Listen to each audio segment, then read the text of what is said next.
사랑하는 영락교회 지체들에게 주 안에서 평화 인사를 전합니다. 오늘은 2022년 6월 11일 토요일입니다. 오늘의 묵상 본문은 욥기 6장 1절로 30절까지의 말씀입니다. 오늘 본문 말씀 6장 1절부터의 말씀은 이렇게 시작합니다. 욥이 대답하여 이르되 나의 괴로움을 달아보며 나의 파멸을 저울 위에 모두 놓을 수 있다면, 욥이 엘리바스의 이야기에 대한 이제 대답을 하는 것이죠.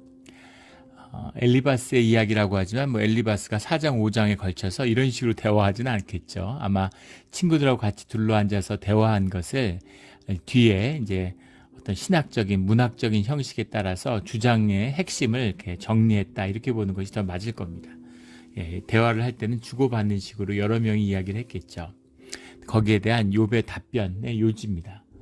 나의 괴로움을 달아보며 나의 파멸을 저울에 모두 놓을 수 있다면 이라고 하는 말은 내가 얼마나 괴로운지 아느냐라고 하는 그런 항변인 것이죠.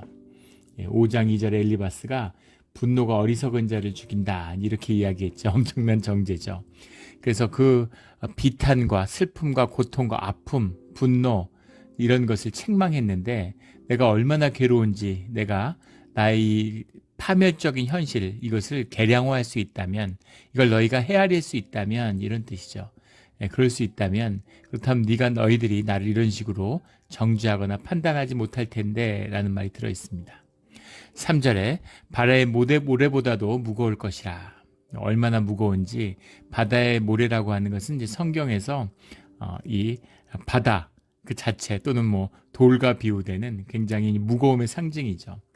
바다의 모래보다도 더 무겁다라고 하는, 얼마나 깊은 비통과 고통 속에 있는지를 호소하는 것입니다. 그러므로 나의 말이 경솔하였구나, 나의 말이 경솔하였구나 라고 하는 말에는 이제 중의적인 뜻이 들어있을 수 있겠죠. 하나는 너희가 이것을 헤아릴 수 없는데, 너희가 이것을 알지 못하는데, 그런데 내가 내 얘기를, 내 아픔을 이렇게 있는 대로 그냥 토로한 것, 그것이 경솔했다라고 하는 욥의 입장을 이야기하는 것일 수도 있고, 또 그것이 아니라 너희들이 이해할 수 없는, 너희들이 알 수도 없는 이런 차원의 이야기를 내가 너희들한테 뭐하러 했을까라고 하는, 그 말은 뒤집으면 너희들은 참 경솔하구나, 너희들이 알지도 못하는, 너희들이 헤아릴 수 없는 일에 대해서 어떻게 이렇게 쉽게 신학적인 변증을 할 수가 있느냐, 이런 책망일 수도 있는 것이죠. 중의적인 의미가 다 있다고 하겠습니다. 4절에 전능자의 화살이 내게 박힘에 나의 영이 그의 독을 마셨나니 하나님의 두려움이 나를 엄습하여 치는구나.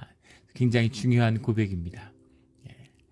이 말씀 고백 가운데 우리가 분명히 알 수 있는 것은, 욥이 자신이 닥친 재난과 그 어려움이 누구에게서 비롯됐는가에 대한 정확한 분별을 갖고 있다는 거예요. 물론 마귀가 와서 친 것이지만 동시에 하나님이 허락하신 것이고, 마귀가 하나님의 허락 없이 주의 자녀를 절대 건드릴 수 없다는 사실을 분명히 알고 있는 것이죠. 그런데 주님의 이런 그 아픔과 절망과 저주가 임한 것이 주님의 뜻 가운데 주님이 허락하신 것이라면, 그렇다면 나의 영이 손상되는, 영이 독을 마셨다라는 이 고백 속에 나오는 하나님의 두려움이 나를 엄습하여 치는구나라는, 이것은 주님과의 나와의 관계가 뭔가 잘못됐구나, 내가 주님과의 관계를 맺고 있는 이 관계가 뭔가 틀어지고 손상됐구나, 또는 주님의 임재하심이나 주님의 보호하심이 떠난 뭔가 이유가 있겠구나라는 것에 대한 두려움이 나를 엄습한다라는 거죠. 이 두려움입니다.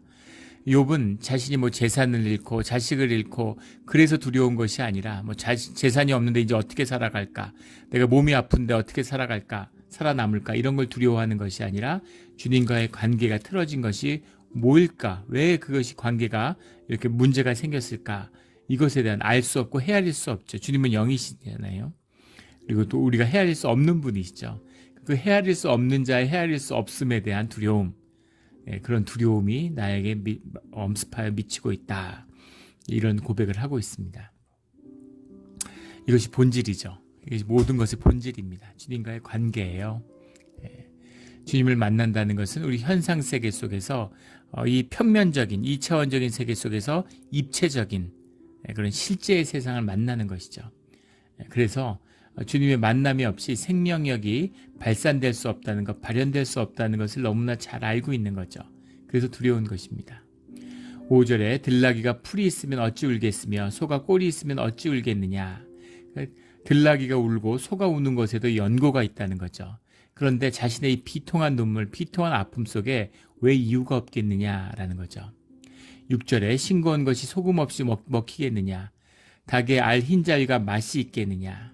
7절에 내 마음에 이런 것을 만지기도 싫어하나니 꺼리는 음식물 같이 여김이니라.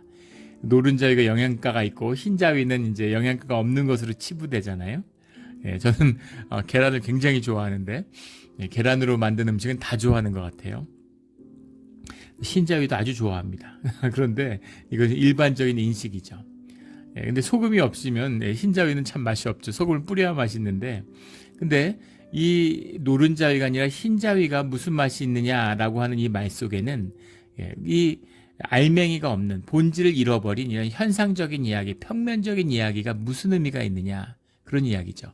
누구나 아는 현상적인 이야기, 종교적인 변론들, 신학적인 변론들, 변증들, 이런 게 계란 흰자위와 뭐가 다르냐, 이런 얘기입니다.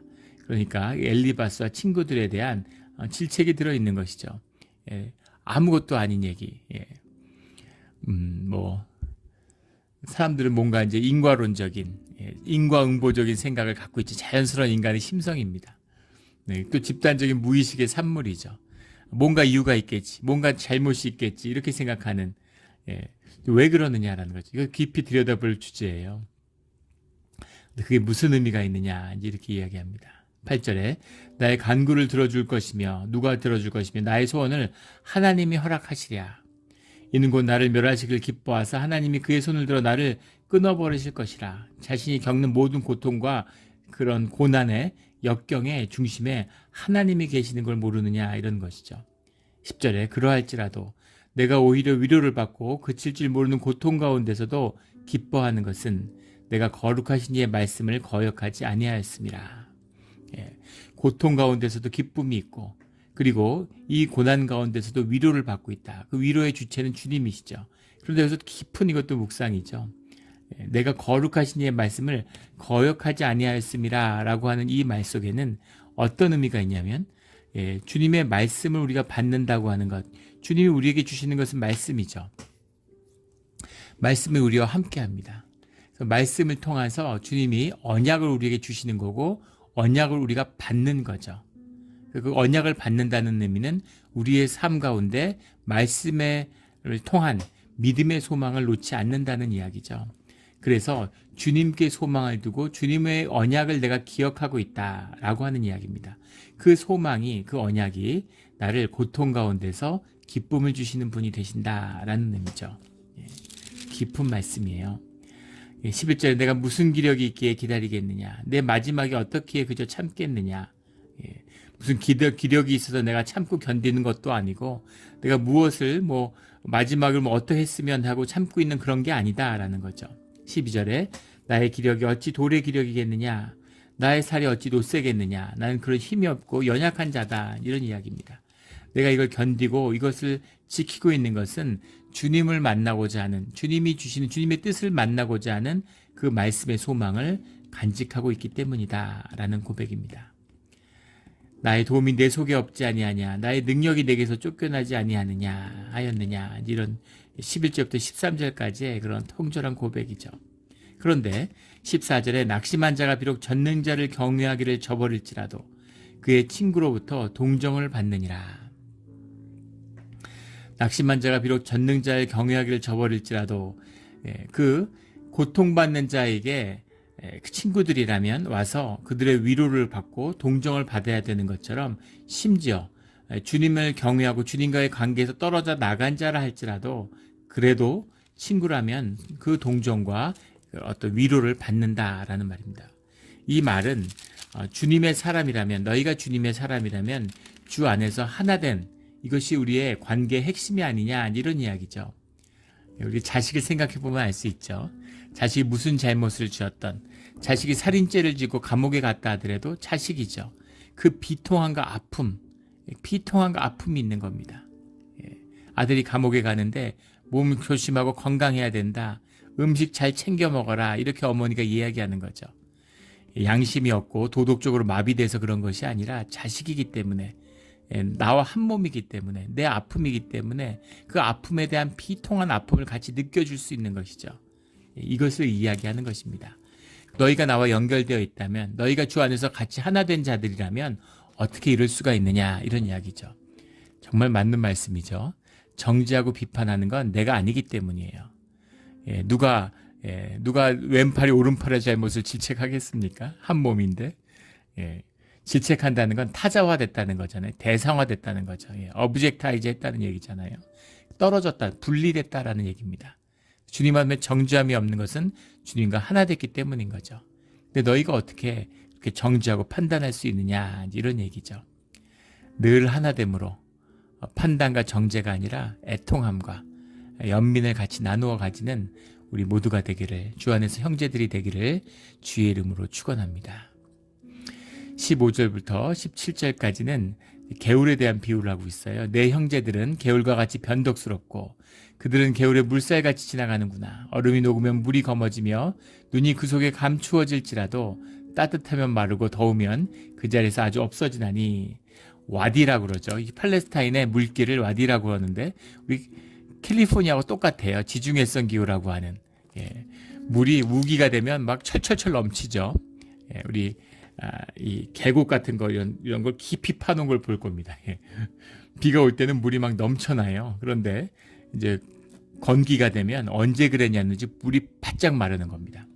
우기 때 홍수 나죠. 그래서 이 강길들을 깊이 파가지고 이런 강개울 같은 데 물 한 방울도 없는데 강터를 깊이 파놓은 걸 보게 되죠.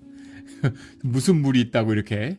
그리고 또 이제 그 복토를 하잖아요. 그 포크레인 같은 거 가져다가 다 그 흙들을 쌓인 거를 다 이렇게 거두어내고 이제 이런 공사들을 봄에 하는 걸 보게 되죠. 그래서 저런 걸 왜 할까? 비도 안 오는데. 그런데 비가 올 때는 막 엄청나게 내리는 거죠. 그런 팔레스타인의 와디라는 날씨, 그것들과 같다. 너희 우리 형제들은 이제 엘리바스, 빌다, 소발이라고 하는 이 욥의 형제들을 이야기하는 거죠. 너희들은 마치 이런 것 같구나, 이런 얘기입니다. 그래서 이렇게 변덕스럽고 물걸 같구나. 희었다가 검어지고 많았다가 적어지고 마르고 또 없어지는 이런 와디의 물과 같구나. 너희들은 예전에는 하나님을 높이고 같이 찬양하고 서로 깊은, 서로 존중하고 존경하고 좋은 칭찬들을 많이 했겠죠. 어려움을 당하고 비통해지니까 와서 비판하고 정죄하는 이런 것입니다. 이들은 왜 그럴까? 이들은 왜 그럴까요? 사실은 마음속에 두려움이 있는 것이죠. 주님을 믿고 있고 주님의 임재를 알아요. 그런데 주님의 징계가 임하는 것을 보는 것입니다. 주님의 저주가 임했어요. 그런데 그것을 동조하고 그것을 칭찬하고, 또는 칭찬하지는 않겠죠. 동조하고 아파한다는 것은 이제 삶을 묶는다는 거잖아요. 그 삶을 묶으면, 욥과 한 마음이 묶이면, 그러면 그 아픔과 애통도 그 저주와 함께 내 것이 된다라고 하는 두려움이 있는 거죠. 그 저주를 끊어버리고 싶은 거예요. 그 저주의 원인은 너의 죄야. 너의 죄 때문이기 때문에 나는 너와 삶을 끊는다라는 겁니다. 양심의 가책도 덜고, 그 다음에 두려움의 대상인 저주로부터도 벗어나는 전형적인 이제 종교의 반응이죠. 사랑이 있다면 자식이라고 생각해 보세요. 뭘 재고 따지고 두려움이 있겠습니까? 애 아픔이면 그대로 끌어안아 버리는 거죠. 그것이 내 아픔이니까, 내 삶이니까. 이게 사랑이죠. 주님이 왜 십자가에 못 박히셨는가, 저주의 십자가에 왜 당신을 매달았는가 라고 하는, 그것은 우리가 자식을 보면 알 수 있는 거잖아요. 우리를 자식으로 그 이상 사랑하시는 주님의 사랑이 아니면 있을 수 없는 일이죠. 근데 그 주님의 사랑이 임하기 때문에 우리가 한 형제가 되고 한 교회가 되는 것입니다. 그게 없으면 좋을 땐 좋아 보이죠. 그런 말이 있죠. 서양 속담에 성공한 사람은 의붓아버지가 많지만 실패한 사람은 늘 고아라고. 세상을 보세요. 성공하면 이 사람이 도움을 줬고 저런 인연이 있고 다 인연을 자랑해요. 이런 때가 있었고 이렇게 만났고 다들 이렇게 엮여 있고 다 그런 도움을 주고받은 것처럼 다 그렇게 얘기합니다. 그런데 실패하고 나면 언제 그랬냐는 듯이 아무도 관계가 없고 그 사람하고는 전혀 상관없는 것처럼 일면식도 없는 것처럼 그렇게 이야기하죠. 이제 그런 거죠. 예. 그런 모습을 보여주고 있는 겁니다. 그것을 와디라고 하는 그 물길의 비유를 통해서 이야기하고 있는 것이죠. 18절에 대상들은 그들의 길을 벗어나서 삭막한 들에 들어가 멸망하느니라. 대상이라는 건 이제 사막지대에서 사막에 이 낙타에다 물건을 싣고 이 사막을 가로질러서 무역을 하는 사람들이죠. 근데 그 길을 벗어나서 삭막한 들에 들어가 멸망한다는 얘기는 가는 길이 있어요. 근데 물이 없는 겁니다. 우물이 말랐어요. 그러면 당연히 물의 상류를 쫓아가게 되는 거죠. 그래야 물을 찾을 수 있으니까. 그래서 자기가 평소에 다니던 길을 벗어나게 되는데 그걸 벗어나서 가서 보면 물이 없고 물길을 찾다가 삭막한 들에서 목말라서 죽어가게 되는 거죠. 그래서 그 길을 벗어난다는 것이 얼마나 위험한 것인가라는 겁니다. 목이 마르고 생명의 수를 찾기 위해서 찾는 것이지만 결국은 길을 벗어나서 그때 안 가본 길, 사막길에서 물길을 찾는다는 것이 쉽겠습니까? 그 사막들에서 멸망하게 된다는 겁니다. 19절에 대마의 떼들이 그것을 바라보고 스바의 행인들도 그것을 사모하다가, 대마라고 하는 것은 이제 이스마엘의 후손들이죠. 에돔 지역의 그 팔레스타인적인 남부 지역과 아라비아 사막에 걸쳐 사는 이들인데 이들도 무역에 종사하는 사람들입니다.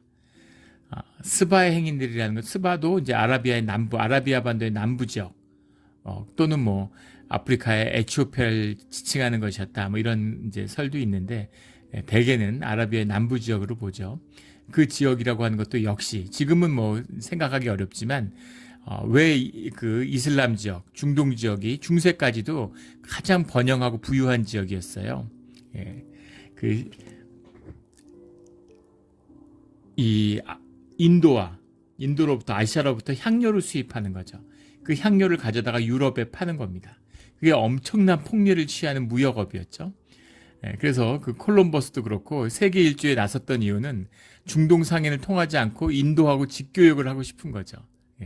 그래서 인도를 찾아가려고 하는 향료 무역이라는 것이 무역의 핵심이죠. 냉장고가 있지 않던 시절이니까 음식물이 부패하잖아요.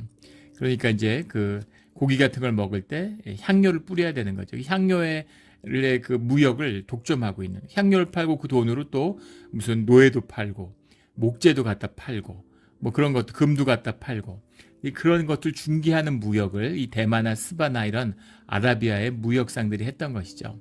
무역의 중심입니다.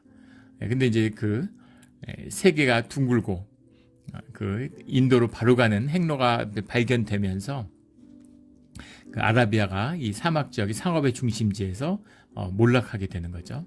이 시대 역사적으로는 이 중세가 때까지도 이것은 굉장히 무역의 중심지였습니다. 대마의 떼들과 스바의 행인들이라는 건 모두 대상들이죠. 그런데 앞에 있는 대상들이 물길을 찾아가는 것을 바라보고 그리고 저러면 되는구나. 저런 방법이 있었네. 내가 살던 길, 내가 다니던 길에서 물이 없고 우물이 말라서 못 다닌 줄 알았는데 왜 물길을 찾아 나설 생각을 하지 못했을까? 이렇게 생각한다는 거죠. 그리고 20절에 거기 와서는 바라던 것을 부끄러워하고 낙심하느니라. 그래서 대상들이 갔던 길을 따라갔다가 그걸 따라와 보니까 이거 내가 왜 그랬을까? 내가 왜 이렇게 어리석은 짓을 했을까? 라고 후에 이제 낙심하게 되는 거죠. 그런데 이제 돌아갈 수도 없고 여기서 끝이구나. 이제 이런 생각을 하게 된다는 겁니다. 그래서 알고 있던 것, 경험하던 것, 자신의 경험의 틀을 벗어난다는 것이 얼마나 위험하고 낙심천만한 일인가라는 비유죠. 왜 이런 비유를 들었을까? 이 비유를 들은 이유는 21절에 나오는 이제 너희는 아무것도 아니로구나. 너희가 두려운 일을 본즉 겁내는구나. 라는 그 말씀 가운데 담겨 있는 거죠. 사실은 너희가 두려워하고 있구나. 아주 정확한 통찰입니다. 친구들은 왜 이렇게 하나님을 높이고 의의를 강변하고 그다음에 욥의 죄성을 강조할까? 사실은 두려운 거죠. 동종법이라고 하는, 같은 죄에 묶여서 처벌받아서는 안 된다고 하는, 주님을 저주하는 이야기를 하는 자들이 장막 밖에 끌려 나가잖아요. 그래서 그걸 들은 자들이 쳐 죽이게 해요. 그것과 죄를 끊는 겁니다. 죄에 묶이는 거죠. 이 영적인 섭리죠. 그래서 그것에 묶일까 봐 이런 일은 처음 봤는데 그리고 하나님의 생생한 이런 저주의 자리에서 두려움과 공포에 떠는 거죠. 그래서 그걸 보고서 두려워 떨기 때문에 그 두려움을 본 겁니다. 그럴싸하고 아주 그냥 멋지게 신학적인 변증을 하고 있지만 사실 너희는 두렵구나. 너희는 아무것도 아니구나. 너희의 본질은 두려워 떨고 있구나. 너희도 징계를 당할까봐, 너희도 저주에 묶일까봐 두려워하는 것 뿐이구나. 이런 얘기죠. 사실은 이거죠. 종교라는 게 뭐예요? 하나님의 임재가 좋아서 종교를 만들었을까요? 아닙니다. 하나님의 임재가 두렵기 때문에 종교를 만드는 거죠. 하나님의 임재와 사람을 떼어놓는 거예요. 분리시키는 차단막이 종교입니다. 종교가 악한 것이죠. 세상의 악의 꼭대기에 있는 것이 종교예요. 그런데 놀랍게도 이 신앙이라고 하는 것, 우리의 살아있는 믿음이라고 하는 것이 종교의 외투를 입고 있죠. 생명수라는 것이 죽어있는 나무 그릇, 돌 그릇에 담기는 것입니다. 살아있는 것이 죽은 것에 담겨서 함께 생명을 나르는 이것이 깊은 비밀인 거죠. 22절에 내가 언제 너희에게 무엇을 달라고 말했더냐? 나를 위하여 너희 재물을 선물로 달라고 하더냐? 23절에 내가 언제 말하기를 원수의 손에서 나를 구원하라 하더냐? 폭군의 손에서 나를 구원하라 하더냐? 내가 너희한테 뭘 도와달라고 그랬냐? 무슨 내가 도움을 요청했느냐? 너희가 찾아왔다면 위로와 또는 마음의 깊은 애통함을 같이 나누는 그런 삶의 연합이 있어야지. 너희가 뭘 위해서 와서 내가 뭐 재물을 달라고 그랬느냐, 내가 너희를 무슨 도와달라고 그랬냐, 와서 왜 그러냐, 이런 이야기인 거죠. 너희들이 나한테 와서 판단하고 정지하는 이유가 뭐냐, 너희 두려움 때문이 아니냐, 이런 이야기입니다. 24절에 내게 가르쳐서 나의 허물된 것을 깨닫게 하라. 내가 잠잠하리라. 나의 이 애통한 고백, 그 고백을 너희가 막고자 한다면 나의 허물된 것을 깨닫게 하라. 내가 무슨 잘못이 있는지를 너희가 나를 깨우쳐라. 그럼 내가 잠잠하겠다, 이 얘기입니다. 25절에 옳은 말이 어찌 그리 고통스러운고 너희의 책망은 무엇을 책망하느냐. 너희가 정말 옳은 말을 하는데 그 옳은 말이 어떻게 이렇게 나에게 고통스럽게 하느냐. 그런 이야기죠. 너희의 책망은 무엇을 책망하느냐. 너희가 책망하는 게 도대체 뭐냐. 너희들은 왜 화나서 무엇을 정죄하고 비난하고 있는 거냐. 너희가 맞는 말이라면, 주님의 말이라면 그것이 어떻게 이렇게 고통스러울 수가 있느냐, 이런 얘기입니다. 26절에 너희가 남의 말을 꾸짖을 생각을 하나. 너희는 자꾸 남을 꾸짖으려고 하는데 실망한 자의 말은 바람에 날아가느니라. 이게 무슨 말일까? 실망한 자의 말은 바람에 날아간다라는 건 두 가지 의미가 있을 수 있겠죠. 너희가 아주 거창하고 멋들어지는 신앙의 이 변증을 이야기하지만 나처럼 낙심하고 낭망한 자들, 쓰러진 자들에게는 그런 것이 바람에 날아가는 그런 아무것도 아닌, 다 쓸려가는, 그게 내 마음에 남겠느냐? 그걸 통해서 내가 깨달는 것이 있겠느냐? 아무것도 아니다. 바람에 나는 겨처럼 다 흘러가 버린다. 이런 의미일 수도 있고, 그 다음에 그것이 실망한 자의 말이 바람에 날아가는 것처럼 너희의 말이라는 것이 내용이 없고 책망을 하는 대상이 분명치 못하고 깊은 실제에 기초한 것이 아니기 때문에 너희의 말은 마치 실망한 자의 말이 날아가는 것처럼 바람에 날아갈 뿐이다 라는 그런 의미가 있는 거죠. 그래서 모든 말이 욥의 자신을 향한 것과 또 그 친구들을 향한 중의적인 뜻이 다 들어있어요. 27절에 너희는 고아를 제비 뽑으며 너희 친구를 팔아 넘기는구나. 이 말은 이제 무자비함을 말하는 거죠. 고아를 제비 뽑는다는 건 이제 부모가 죽었는데 고아와 과부를 돌보는 것이 하나님의 말씀하시는 가난한 자를 긍휼히 여기는 아주 핵심적인 가르침이죠. 그런데 부모가 돌아가신 자녀들을 노예로 팔아먹는 거예요. 진짜 하나님이 싫어하는 제일 나쁜 짓이죠. 약한 자들을 괴롭히는 것. 우리가 죄를 짓고 사는데 지어서는 안 되는 죄들이 있죠. 주님이 용서하지 않는 죄들이 있습니다. 주님이 제일 싫어하는 것 중에 하나가 약한 자들, 구조적인 부조리와 인간의 죄성 때문에 고통받고 약한 자들을 짓밟는 겁니다. 주님이 이런 거 용서 안 하세요. 무자비함이죠. 고아를 제비 뽑으며 너희 친구를 팔아넘기는구나. 팔아넘긴다로 해석할 수도 있고 땅에 묻는다로 해석할 수 있는데 죽인다 이런 해석도 들어있을 수 있습니다. 그런데 카라라고 하는 말일 텐데 정확한 지금 원문은 기억이 나지 않는데 아마 그런 뜻일 거예요. 이렇게 묻는다, 판다 이런 뜻이 다 됩니다. 너희들은 친구를 팔아넘기고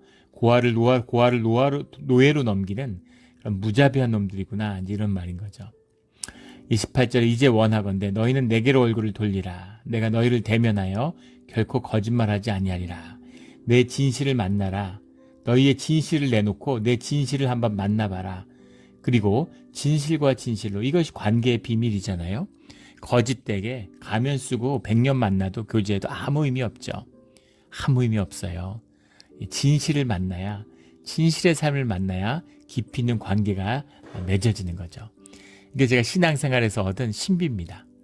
교회에서 만나고 신앙 가운데 만난 분들은 신기하죠. 잠깐 만났는데, 오래전에 만났는데 연락하고 지내는 것도 아니고 뭐 교제하는 것도 아니에요. 그런데도 또 만나면 어제 만나는 것 같은 그런 진실한 관계가 되는 겁니다. 근데 이상한 건 어릴 때 친구들, 뭐 대학 동창들, 뭐 그렇게 친하게 지내고 시간을 많이 보냈는데, 그런데 만나면 어색해요. 할 말도 없고. 그리고 그냥 멀어져 버리는 겁니다. 왜 그럴까? 왜 그랬을까? 이것의 비밀이 얼굴을 대면하는, 진실과 진실을 대면하는 삶의 깊은 진실의 연합이 없기 때문인 거죠.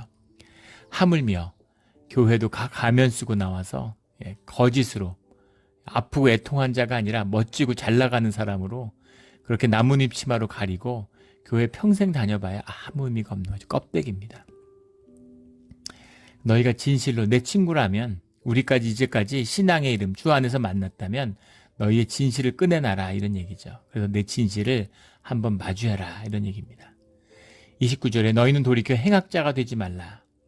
아직도 나의 의가 건재하니 돌아오라. 오히려 너희가 하나님 안으로 돌아와야 된다. 지금 네가 하나님을 떠나서 죄받았어, 이렇게 이야기하는 친구들에게 너희가 떠나 있는 거고 너희가 하나님 앞에 돌아와 봐. 이런 두려워하지 말고, 하나님 앞에 이 고통이라는 걸 외면하려고만 하지 말고, 이 고난과 저주를 두려워만 하지 말고 그 안에 하나님이 계시지 않냐. 그러니까 그 앞에 마주 봐라, 이런 겁니다. 이것이 행악자가 되지 말라라는 이런 말씀인 거죠. 잘못된 가정, 거짓이죠. 거짓으로 남을 정죄하지 마라, 이런 겁니다. 하는 욥의 입장에서 욥의 당한 아픔이 무엇인지, 욥이 하나님과 함께하는 사람이었고 하나님의 저주를 받던, 징계를 받던 욥의 진실이 무엇이는지를 와서 한번 만나라, 이런 얘기죠.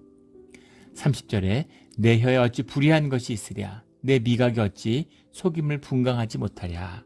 이것을, 이 아픔을 가운데 주님이 함께하신 계시고 주님의 뜻이 무엇인지 주님이 말씀하는 것을 말씀하신다면 지금 주님은 침묵하고 있습니다.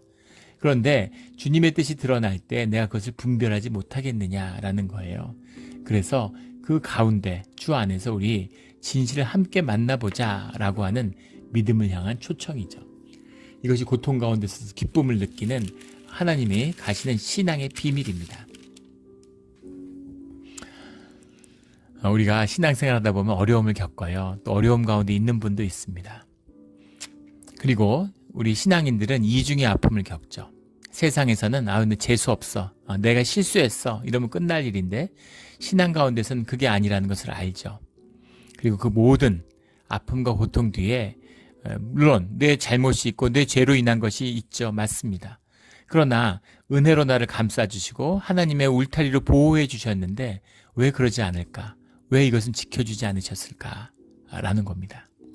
깊은 아픔이죠. 그러나 그 아픔 가운데서도 우리가 주님의 말씀을 붙들고 소망을 두는 것은 주님이에요. 그 주님이 왜 이렇게 하셨을까? 아픈 게 두려워서 도망가면 주님을 잃어버리는 거죠. 근데 그 아픔 속에 머물면서 깊이 아파하는, 깊이 고통스럽지만 그 가운데 주님 앞에 머물면 주님의 뜻, 삶의 의미를 만나게 되는 거죠. 주님과 함께하는 비밀입니다. 우리 깊은 비밀을 만나서 어떤 어려움, 또 어려움과 고난 가운데서 주님의 소망을 붙들고 여기까지 왔잖아요. 그래서 끝까지 가야죠. 끝까지 가야 되는 것입니다. 30년 신앙생활 열심히 했다. 20년 동안 새벽기도 안 빠졌다. 이런 게 중요한 게 아니라 오늘 내가 주님과 함께하는 것이에요. 그것을 위한 여정 가운데 있는 것입니다. 우리 늘 하나님의 길을 끝까지 가서 하나님과 함께하는, 생명의 비밀이 열리는, 삶의 진실을 만나는 우리 신앙이 되기를, 또 오늘 하루가 되기를 예수 그리스도 이름으로 축원합니다. 아멘. 함께 기도드리겠습니다. 하나님 아버지 감사합니다. 귀한 말씀입니다. 하지만 너무 아프고 무거운 말씀입니다. 우리가 삶 가운데 많은 어려움과 아픔이 있었습니다. 그리고 아픔과 어려움, 고통과 고난이 올 때마다 두려움 때문에 도망치려고 하고, 또는 세상에 무릎 꿇으려고 하고, 생존의 의식에 두려움에 하나님을 놓칠 때가 늘 있습니다. 지금도 그렇습니다. 주님, 우리의 마음을 붙들고 주장하여 주시고 우리의 연약함을 아시오니 우리가 모든 것을 잃고 신음할지라도 주님을 향한 소망, 말씀을 붙들고 주님과 함께하는 그런 믿음의 자녀가 될 수 있는 그 비밀을 주님이 우리 가운데 꼭 지켜주시는 줄 믿습니다. 그 생명으로부터, 그 약속으로부터, 그 소망으로부터, 그 믿음으로부터 주님의 길이 다시 열리며 다시 새롭게 시작되는 우리 삶의 자리가 되게 하여 주시옵소서. 오늘이 그 시작이 되는 하루가 되는 줄 믿습니다. 오늘 하루를 주님께 올려드리며 감사하며 예수 그리스도의 이름으로 기도드렸습니다. 아멘.